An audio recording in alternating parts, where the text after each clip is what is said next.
when I got my certifications in the beginning in Japan, that's all I did was study. Like literally night and day. There's a bunch of beautiful women outside. They were my inspiration to study harder, and that's exactly what I did. Right.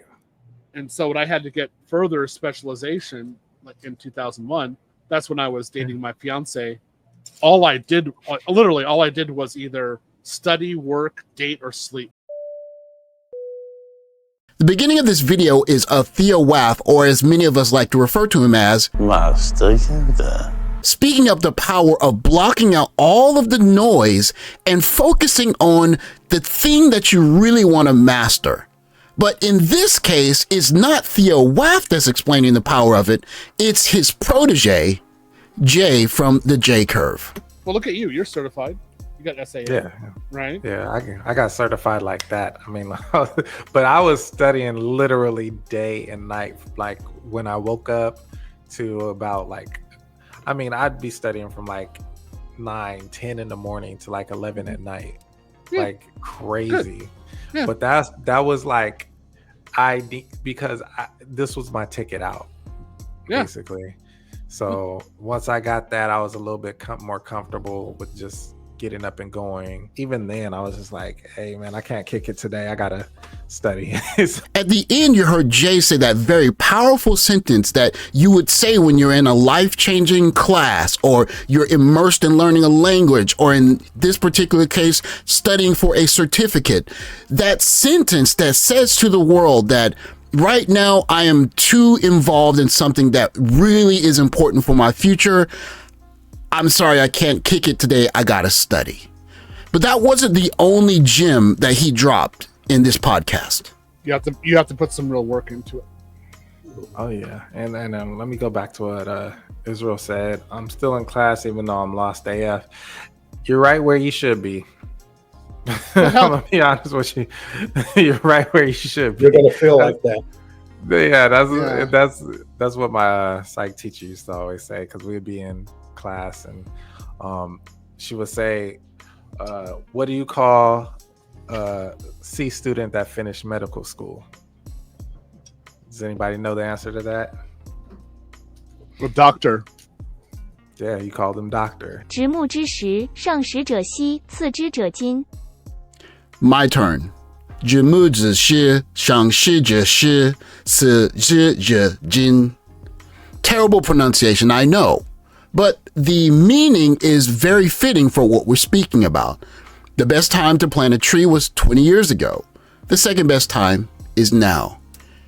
Many people deliberate over how to do something, or what is the best way to do something that's very complicated, like earn a certification or learn how to do some new skill, or in my case, as I've demonstrated in many videos, learning a language, when the best thing you can do is just get started, jump in, and just bump your head along the way.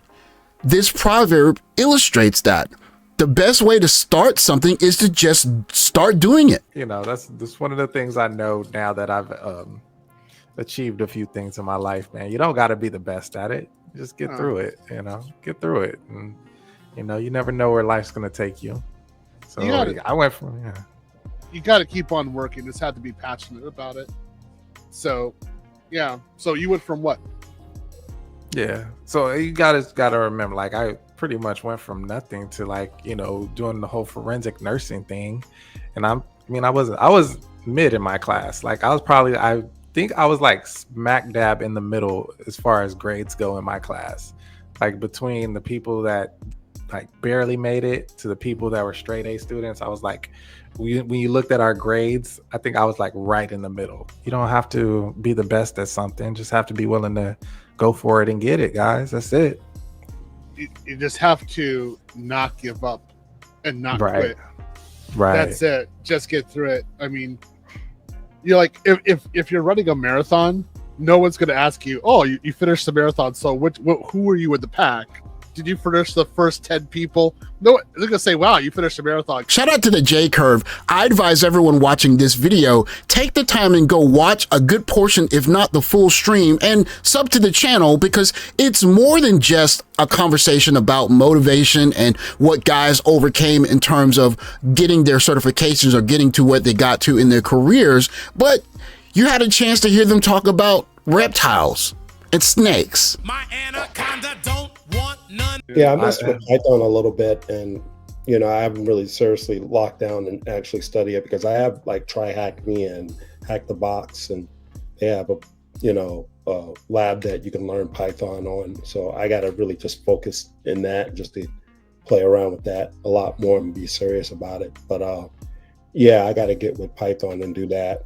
But I'm going to take your advice, and the next thing I'm going to work on is the CCMP security. That's going to be the next thing, my next certification. I would say make it enjoyable, something that's fun to do. And as long as it's your labs that you're doing, as long as it's fun, you're enjoying yourself, you're going to make it through. I'm sure you heard a slew of terms and acronyms that you're not really familiar with. I'm just dabbling my toe in the IT world, and I don't recognize much of it. But Theo speaks to a very important point where you find a angle that makes it exciting for you, and you work it on that angle. So for some people, it might be you want to make web pages, or you want to do little interesting things with your web certificates that makes your life exciting. And then once you learn doing it that way, then you can apply those skills to a course that you're learning. Or in my case, in Chinese, I like to make note cards, or I like to decipher little puzzles, because it's so close to Japanese that Chinese is more of a puzzle to me than learning a new language.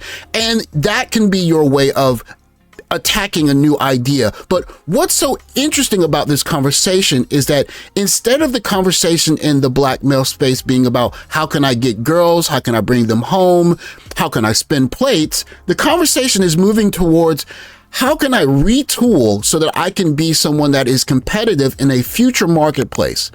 How can I make the new adjustments, the new things that I have to learn exciting so that I can be someone that's not just a high earner, but someone that might possibly be a mover and shaker in the world that's coming? This is a conversation, I think, that is adding a new voice of the quote unquote geeky black men, the ones that sit at home on a Friday or Saturday night, and instead of going to the club and making it rain or pop bottles, they're the guys that are at home on the weekend doing a marathon studying session for their next language certification test or their next IT certification. This is a new voice of black men that are not overly concerned with how can I be successful dating in the West, because let's just face it, there are guys that are not trying to apply all of the effort that is necessary to do that. Instead, guys saying, I want to take that effort, focus it on something that's important, because we're in a world that's changing so quickly that you have really two options. As BGS Ibmore would say, get right or get left. Thanks for watching. Like, subscribe, comment below. I'll catch you next video. Take care, guys.